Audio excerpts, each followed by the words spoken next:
그리스도 우리의 평화라는 오늘 설교 제목은 새교우 신방이나 또 이사가족 신방할 때 전해드리는 교회의 목각 벽걸이 선물에 적혀 있는 구절입니다. 조그마한 목각에 그리스도 우리의 평화 그렇게 적혀 있습니다. 오래전에 우연히 한번 선물용으로 샀다가 가정에 필요한 구절인 것 같아요. 너무 깔끔하고 기억에 남는 구절이라 다음에는 교회에서 수십 개씩 사서 가끔 선물로 사용하곤 하였습니다. 그리스도 우리의 평화는 그리스도가 평화가 되신다는 뜻도 되고 그리스도가 우리 삶에 오시면 평화를 주신다는 뜻도 됩니다. 교우들이 이 선물을 받으면 아주 좋다는 반응을 보여주십니다. 그리스도가 우리에게 평화를 주시기를 바라는 뜻이 담겨 있는 그런 반응입니다. 모두가 평화를 원하지만 평화는 좀처럼 우리에게 이루어지지 않습니다. 최근에는 이스라엘이 가자지구 전쟁을 끝내려는 나라들의 노력에 찬물을 끼얹는 공격을 평화를 중재하고 있는 카타르 대표단에 퍼부었다고 보도되었습니다. 이 전쟁은 2년 전 하마스라는 테러 단체가 이스라엘을 향한 전면 폭격을 하고 251명이나 되는 이스라엘 민간인을 포로로 잡는 도발을 함으로써 시작된 전쟁이죠. 오랜 기원을 가지고 있는 중동 전쟁은 좀처럼 끝날 줄을 모르고 계속 격화하고 있습니다. 하마스를 괴멸시킬 목적으로 가자지구에서 불붙은 2년 된 팔레스틴 전쟁도 좀처럼 끝날 기미를 보이지 않습니다. 테러와의 전쟁은 인근 모든 중동의 나라들과 서방 나라들과 연관되어 있습니다. 수천 명의 희생자를 내고도 끝낼 희망이 전혀 보이지 않는 그런 전쟁입니다. 저도 이런 설교를 좀 안 했으면 좋겠는데 세계의 현안들을 돌아보다 보면 이 문제가 걸려서 함께 나누지 않을 수 없습니다. 군사력이나 물리력의 강압으로는 어떤 방법으로도 해결 방법이 없어 보이고 정치적, 외교적 방법도 도무지 실마리를 찾을 수 없습니다. 정말 기도할 때가 아닌가. 하나님이 강력하게 개입하셔서 이 문제를 해결해 주셔야 하지 않을까 하는 생각을 해봅니다. 한 일간 신문은 사설에서 미국의 대테러 전쟁은 성공하기 어렵다면서 당사자인 이스라엘과 하마스뿐만이 아니라 국제사회의 고통을 줄이기 위해서 세계 모든 나라들이 둘러앉아 팔레스틴 지역의 평화와 세계 평화를 위해 가능한 모든 방법을 찾아내야 된다고 말합니다. 가장 분명한 방법은 유대교와 이슬람 모든 세력, 모든 사람들과 평화를 이루기 위해서 서로를 향한 적대와 공격을 그치고 평화를 위해서 손을 내미는 일인데 기독교가 그 일을 감당할 수 있다는 사실입니다. 이걸 노래를 부를까 그냥 시를 읽어드릴까 하다가 그냥 읽어드리겠는데 많이 부르는 찬양이죠. 세상은 평화 원하지만 전쟁의 소문 더 늘어간다. 이 모든 인간 고통 두려움뿐 그 지겨움 끝없네. 그러나 주 여기 계시니 우리가 아들 믿을 때 그의 손으로 하나 돼. 우리가 아들 믿을 때 그의 손으로 하나 돼. 하날세 우리 모두다. 하날세 우리 모두다. 할렐루야. 그리스도께서 우리에게 오셔서 하나를 만들어서 평화를 이루어 주시기를 바랍니다. 꼭 국제사회의 분쟁이라는 거창한 문제를 떠올리지 않더라도 우리 마음의 평화가 또 중요한 문제입니다. 인생에서 가장 힘들고 괴로운 문제가 평화롭지 못한 것입니다. 경쟁 때문에 아이 때부터 너무 괴롭지요. 공부, 재능, 인물 문제로 아이들이 고민하는데 그 사실 자체가 힘든 것이 아니라 그것 때문에 다른 친구들 사이에서 소외되고 무시당하는 것, 즉 평화가 깨지는 것이 정말 괴롭고 힘든 문제입니다. 갈등이 가까운 가족과 친구 사이에서 계속 일어나고 한번 갈등이 생기면 좀처럼 해결되지 않습니다. 가정 불화는 얼마나 가족들을 힘들게 합니까? 비행을 일으키고 주위에 걱정을 끼치는 문제 청소년 대부분은 가정의 평화가 없는 데에서 생겨난다고 합니다. 여러분, 하나님이 함께 하셔서 여러분 가정의 평화를 이루어 주시기를 축복합니다. 더구나 우리를 놀라게 하는 것은 믿음과 사랑의 공동체인 교회 안에서도 때로는 갈등과 오해와 분열로 심한 어려움을 당하고 큰 시험을 만나는 경우가 있다는 것입니다. 적지 않은 교회가 마귀와 죄와 싸우는 것이 아니라 성도끼리 싸우느라고 모든 힘을 다 빼고 있습니다. 교회 안에서의 갈등과 문제가 때로는 법정으로 비화하여 사회에까지 큰 무리를 빚고 심지어 언론에까지 등장하기도 합니다. 그래서 감리교에서는 가능하면 법정으로 사회법으로 이게 쟁론하지 않기 위해서 교회의 재판위원회, 심사위원회 전에 화해조정위원회를 두어서 가능하면 화해조정을 하도록 권유하고 있습니다. 교회가 불신자를 위해 기도해야 할 텐데 오히려 불신자들이 싸우는 교회를 위해서 걱정해 주는 때도 있습니다. 우리에게는 화평을 이룰 수 있는 그리스도 주님이 계신데 웬일이란 말입니까? 참으로 부끄럽고 송구스럽습니다. 여러분, 우리가 교회 공동체 안에서 평화를 온전히 이루도록 힘쓰시기를 바랍니다. 그러기 위해서는 가까운 관계 속에서 갈등이 일어나거나 문제가 일어나는 것을 사전에 막아서 그리스도 우리의 평화, 그리스도가 우리 속에서 평화를 이루시도록 해야 할 것입니다. 바울은 에베소 교회에 편지를 보내면서 주님이 평화라고 선포하였습니다. 그리스도는 우리의 평화이십니다. 그리스도께서는 유대 사람과 이방 사람이 양쪽으로 갈라져 있는 것을 하나로 만드신 분이십니다. 14절 말씀 세 번역이에요. 한번 다 따라해 보실까요? 그리스도는 우리의 평화이십니다. 예, 오늘 설교 제목을 풀어놓은 것이고 설교 제목은 이 구절을 추출해 놓은 것이고 그리스도는 우리의 평화이십니다. 그렇습니다. 그리스도는 우리의 평화입니다. 그런데 왜 전 세계 기독교인이 그렇게 많은데 주님의 평화를 이루지 못하는 것입니까? 왜 믿는 사람들조차 자기들끼리 진정한 평화를 이루지 못합니까? 그것은 주님의 방법, 평화의 방법으로 하지 않기 때문이에요. 예수님과 함께라면 평화가 임할 것입니다. 주님의 뜻대로 살아간다면 평화를 성취하게 될 것입니다. 그러므로 우리는 잊었던 평화를 되찾기 위해서 하나님의 방법으로 예수 그리스도가 우리 삶에 오셔서 주인 되어 주시도록 그렇게 해야 할 줄 믿습니다. 세상에는 힘에는 힘, 말에는 말, 문제에는 문제로 대항하는 논리가 있습니다. 한 대를 맞으면 세 대를 때리라고 합니다. 소총으로 맞으면 박격포로 때리고 박격포로 맞으면 대포로 때리라 하는 논리입니다. 목소리에는 더 큰 목소리로, 압박에는 더 큰 압박으로, 실력 행사에는 더 강한 실력 행사로 눌러버려야 한다는 것입니다. 그래서 흔히 하는 말로 목소리 큰 사람이 이긴다고 합니다. 세력을 규합하여 떨쳐 보이려고 애씁니다. 정말 그렇습니까? 국제사회의 대테러 전쟁에서 보듯이 힘에는 힘으로 하는 방법은 해결 방법이 아니고 기분풀이 방법이죠. 기분은 풀릴지 몰라도 갈등은 절대 풀리지 않습니다. 평화를 이루려면 평화로 풀어야 합니다. 그리스도는 우리의 평화이십니다. 그리스도의 방법으로 우리 안에 갈등을 풀고 나아가 온 세계 모든 사람들이 그리스도 안에서 평화를 누리도록 기도해야 할 것입니다. 오늘 이 예배가 평화를 이루는 길을 찾는 예배, 또 평화를 위한 기도를 시작하는 예배가 되기를 바랍니다. 먼저 마음의 평화예요. 우리의 삶의 모든 평화를 얘기할 때 먼저 내 마음의 평화가 이루어져야 합니다. 여러분의 마음은 오늘 지금 여기에서 평화하십니까?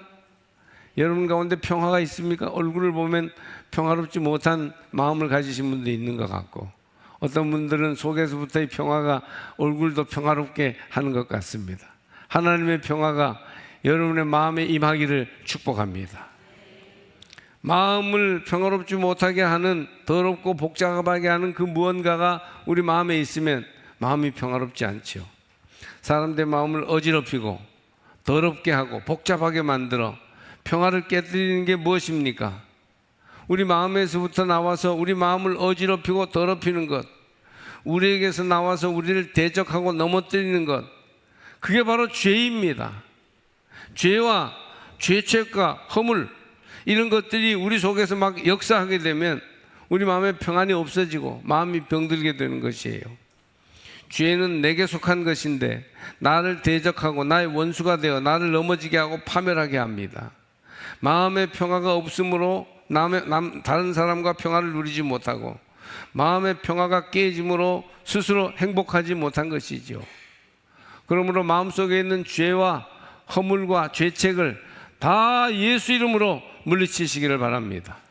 예수님이 오셔서 내 마음의 주인 되어주시면 죄가 물러가고, 죄와 죄책이 내 안에 와서 나를 주장하게 되면 예수가 계시지 않고 이렇게 되는 것이에요. 그러므로 예수님 내 마음에 오셔서 내 마음 주인 되어주세요. 나를 다스려 주세요. 그럴 때 평화가 내 마음속에 임하게 될 것입니다.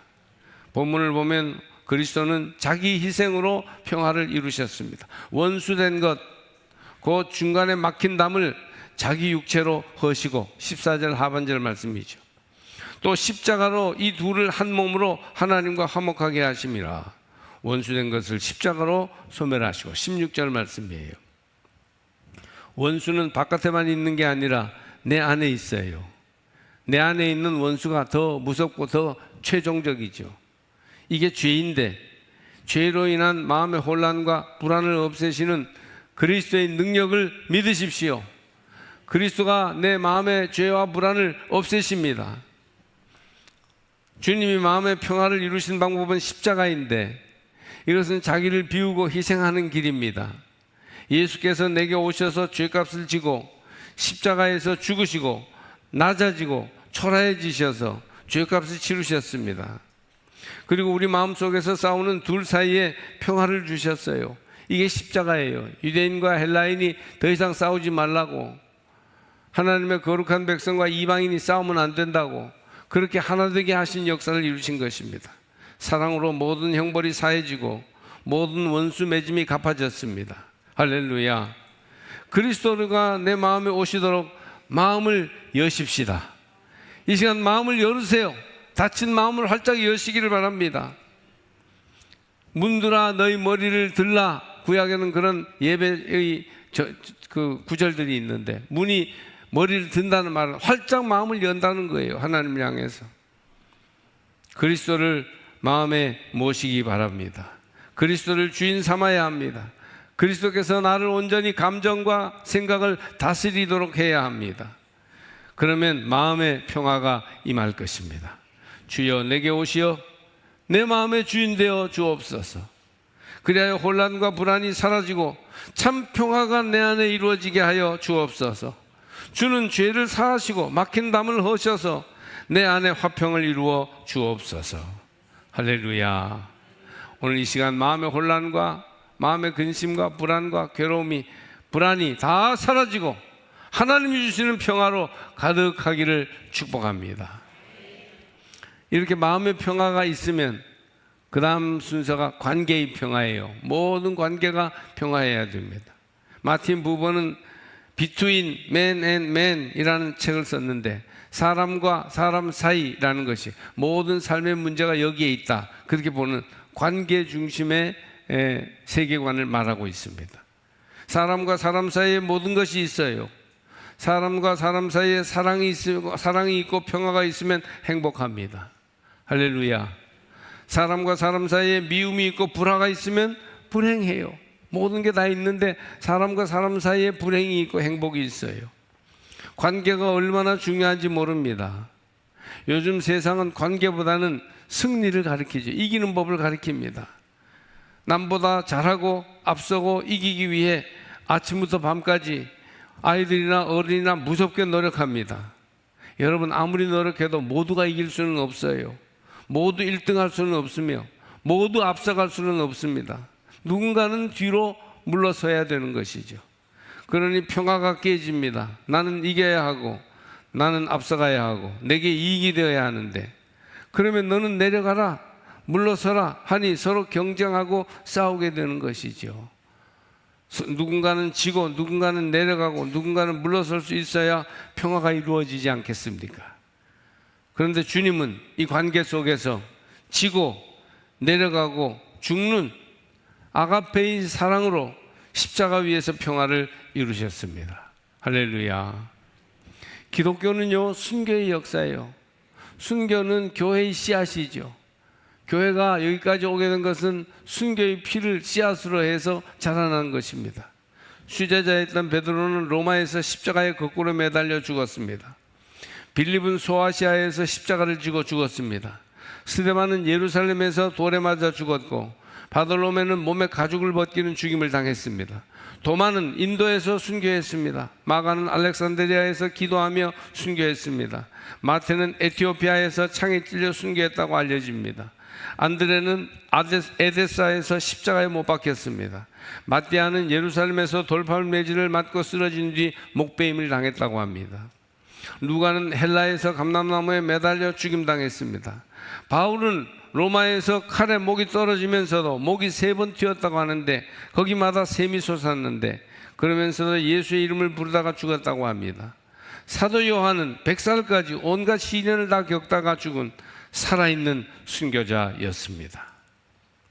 여러분, 간단히 기독교의 역사를 보아도 이 순교의 역사로 기독교가 여기까지 생생히 복음이 전해진 것을 알 수 있습니다. 주님과 수많은 사도들이 이 땅에서 지고 쫓겨나고 죽는 순교를 이룸으로써 평화를 이루었습니다. 누군가가 순교했기에, 누군가가 희생하고 피를 흘렸기에 하나님의 평화가 이 땅 위에 이루어지게 된 것입니다. 그렇다면 그리스도인은 지는 법을 배워야 합니다. 내려놓는 법을 알아야 합니다. 남보다 낮아짐으로 기뻐하기를 훈련해야 합니다. 할렐루야. 왜냐하면 우리의 주님께서 십자가 위에서 그렇게 하셨기 때문입니다. 그리고 십자가로 둘을 하나가 되게 하며 진정한 평화를 선포하셨기 때문입니다. 한 걸음만 물러서고 조금만 낮아져 보면 어떨까요? 우리 삶에 평화가 이루어지지 않겠습니까?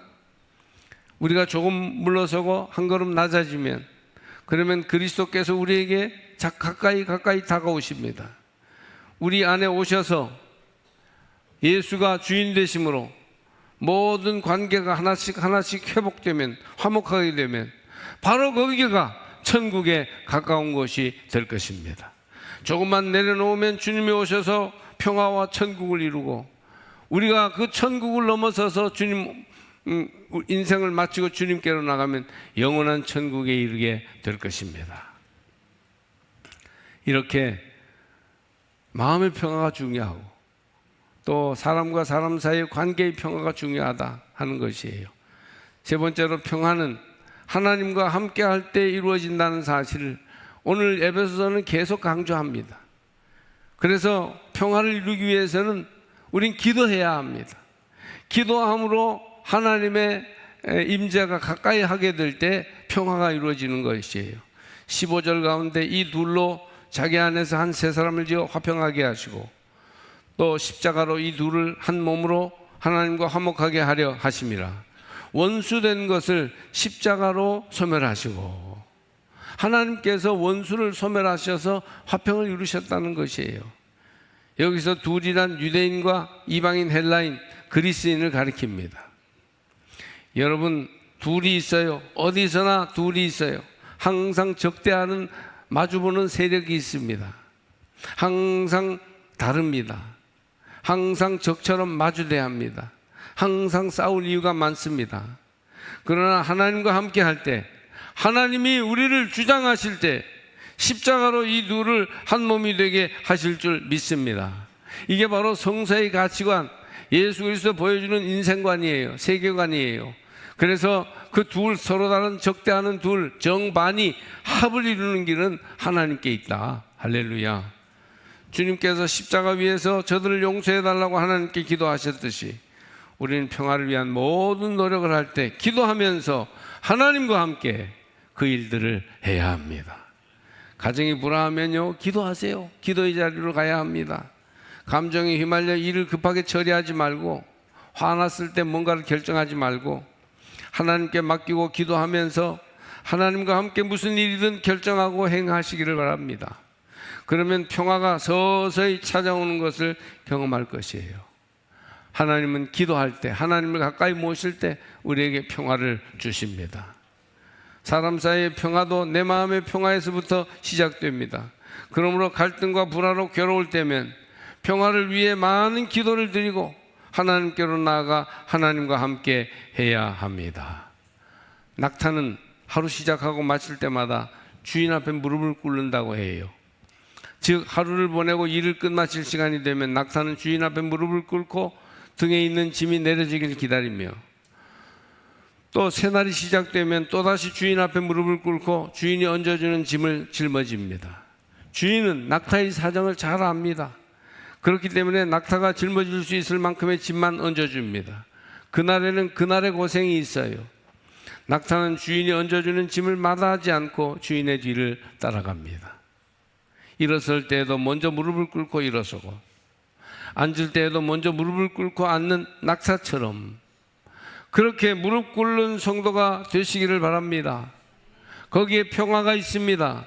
원수된 것, 어색한 것, 괴로운 것, 갈등과 싸움과 분쟁과 소외감과 섭섭함을 일으키는 모든 문제 앞에서 평화를 이루어 달라고, 하나님 내 삶에 평화가 필요하다고, 그렇게 하나님께 나아가 함께 해달라고 겸손히 끈질기게 기도하면 평화를 이루어 주실 것입니다.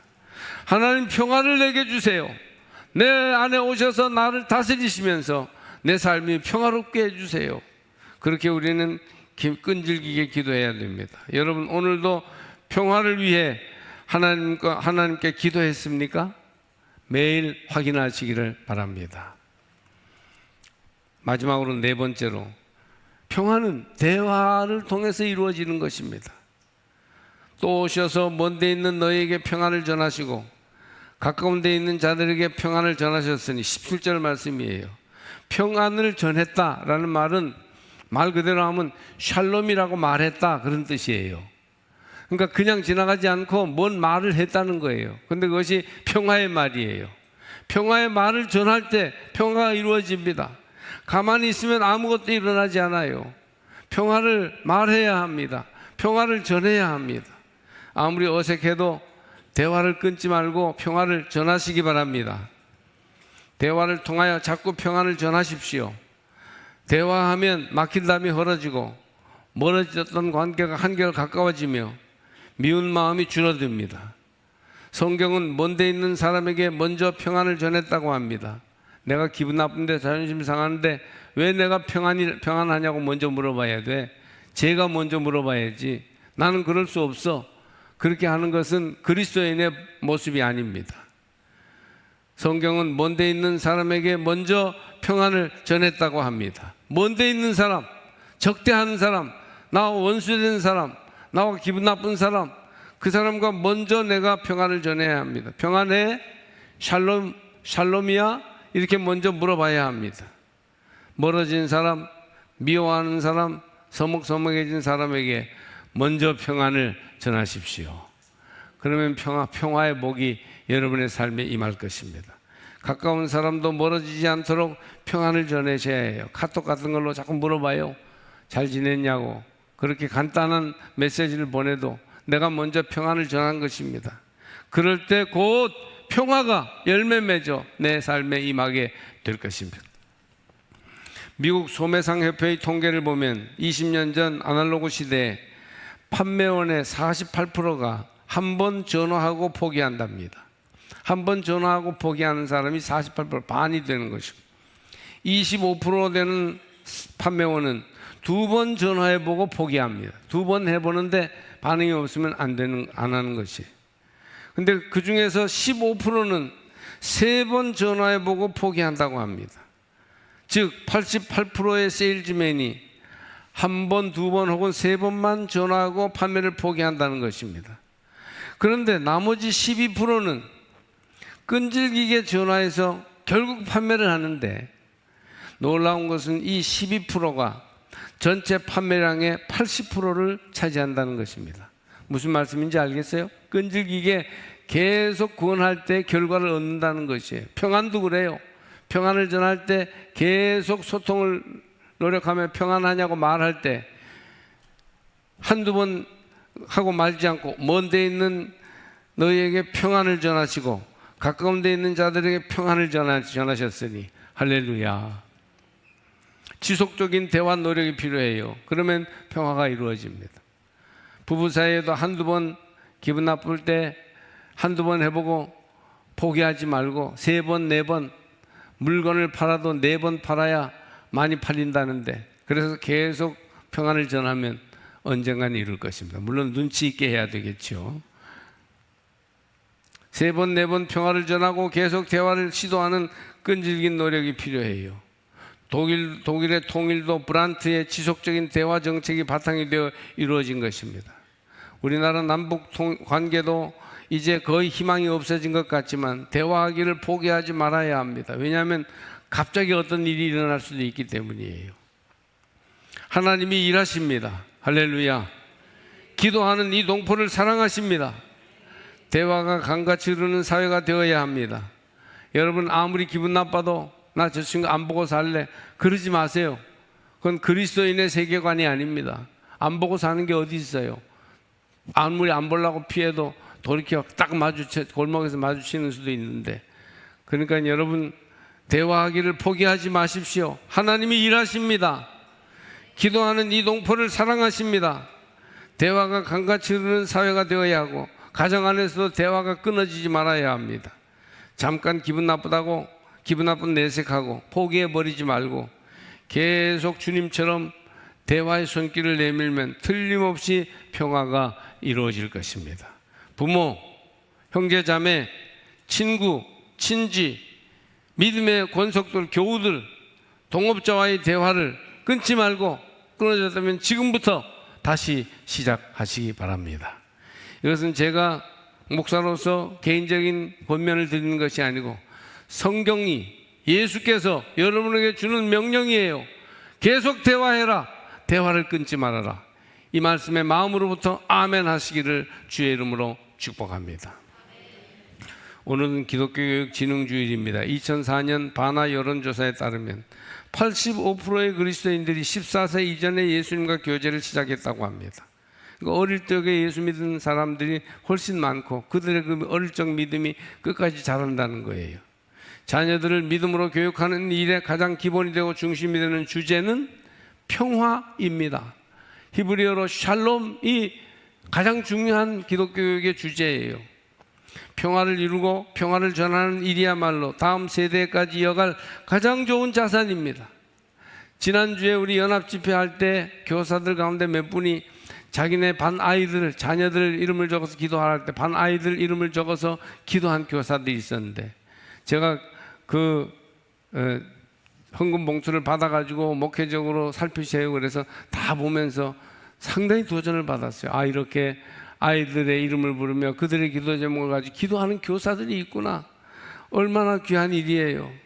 그런데 그런 일을 통해서 이루어가야 할 가장 중요한 교육적 목적이 뭐냐?